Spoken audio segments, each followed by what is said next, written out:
In today's video, we're going to talk about how to invest $1,000 in 2025. First, we've got to realize that buy and hold is dead. All right, listen, the way that your great-great-grandfather used to invest is not how it's done today. I had an uncle, for example, Uncle Bob. When he was a pretty young man, he used to manage JCPenney stores. I think there's still a few of those around, right? Not many, but back then it was the big thing.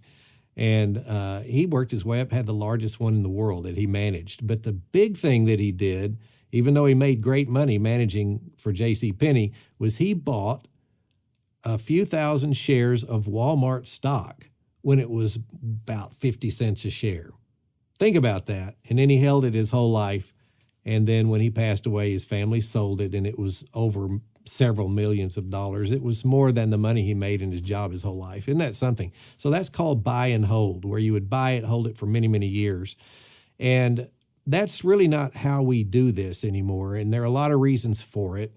For one thing, the markets are way more volatile than they used to be. And another thing, companies change more quickly than they used to. I mean, they can go from having great products and great management to having worn out, old products that nobody's interested in and bad management fairly quickly. And you don't want to keep holding that stock when that happens. So we don't do it that way anymore. That's the first thing to realize. So you're not going to take your $1,000 and go buy NVIDIA of what few shares you could get, which wouldn't be very many shares with $1,000, and then just hold it. That's not what we're going to do. Secondly, we need to realize that the professionals have understood that stocks make recognizable patterns, and you need to learn the patterns. Some people will tell you, oh, that's hocus pocus, but I'll tell you what, professionals are always looking at charting, which is called technical analysis, and they recognize patterns. So the people on Wall Street do that. Now, maybe the person in your neighborhood that you gave your 401k to who works for the people on Wall Street, he probably doesn't know how to do it, and he may think it's silly because he just wants to make his commission. But the people that are trading that money in New York City, they're looking at patterns, and they know how to recognize them, and you can learn the same patterns they look at. In fact, at TRADEway, we teach that all the time. Our family's done this for generations, and we're going to show you how to do it. Now, there are several things you can look at. You can look at, I guess, first of all, would be a rolling stock pattern. And when you look at that, it's just a stock that's moving sideways, up and down, just going sideways. So let me show you a few examples of patterns. Here's one called a rolling stock. And you can see how the stock just rolls up and down between two lines. All right, here's another one. This is called an uptrending stock. Now notice, it's kind of like a rolling stock with your head turned sideways, right? Because it still has a support line and a resistance line, and you'll learn how to draw those, by the way. And as it rolls up and down between those, it gives you many trading opportunities rather than just buying and holding it forever. You get to trade every time it makes one of those rolls. And there are many, many more patterns, and you can learn those by going out to TRADEway.com and sign up for one of our fantastic 5-day challenges. Now, the third point I want to make is this. Once you learn these patterns, perhaps by completing the 5-day challenge, then you need to do two things. Number one, you need to paper trade. And that's where you can actually do some trades with no money, or maybe you call it monopoly money trading, whatever, but it's no money, and you're just seeing if you're keeping the rules or not. And we'll show you how to do that in the 5-day challenge as well. And then after you've done some paper trading, then we have a concept called small money trading. So right here, we're teaching you how to do that, and we're talking about what you could do with $1,000. So what I want you to do is something like this. Go out and have a garage sale. Raise $1,000 in the garage sale, and now you don't have to touch any of your savings or any of your money. This is new money you just made in a garage sale.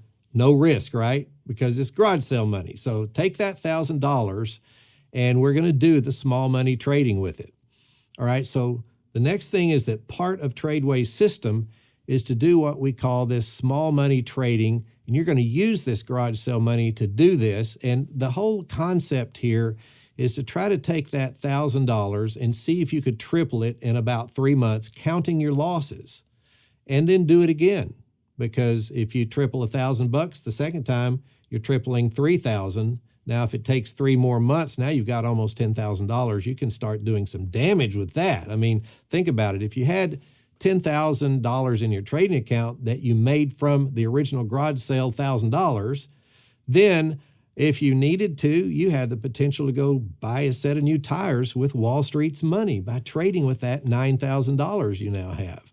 So that's kind of the concept of the small money trading, and you never touched your savings, you never touched your own money, you're using Wall Street's money. So the fifth point is follow the rules. For every strategy that we teach at TRADEway, each one has its own set of rules, and you need to follow them. And that's why we do the paper trading and the small money trading, is to make sure you're keeping the rules before you attempt to trade with larger amounts of money. That way you don't get hurt, right? So this gives you the potential to win big and lose small. That's another thing that the rules do. They want, when you win, when the trade goes the way you want it to, you make bigger money. And when it doesn't work, you stop it out with an acceptably small loss. We don't even call it a loss. We call it an expense because we don't want you to think of yourself as a loser. Listen, stopping out is a big part of trading. You're not going to ever have every trade work right? So when they don't, you stop them out with a small expense. And that's the key, because that gets the probability math on your side. So when we're keeping the rules, it involves these 5 things. Number 1, learning to enter only stocks that have recognizable patterns, like the ones we just discussed, and some of the others you can learn in the 5-day challenge. Secondly, only enter the trade at a great buy point, and that buy point is always near the support line. The third thing is have a sell point in mind before you enter the trade. Okay, because we don't want emotions to get involved and tell us when to sell, right? The fourth thing is have a stop out point in mind before you enter the trade. Now, the fifth thing is you only end the trade when it hits one of those 2 points. Either it goes up and hits your sell point that was predetermined, or it doesn't work and it hits your stop out point that was predetermined. And that way your emotions are totally taken out of the trade. That's what will make you like a professional, because professionals don't trade by emotions, all right? Now, there's an exception to the rule on that, and the rule is this: you don't get out of the trade till it hits either the sell point or the stop out point. The exception to the rule is if there's a world event or a catastrophic world event or economic downturn or something that makes it where you know the play can't work, then you're allowed to just go ahead and get out of it and take a small profit right there immediately. But that's the only exception. Well, that's it for today. I hope you enjoyed this video, and if you did, check out the links in the description below. We'll see you next time.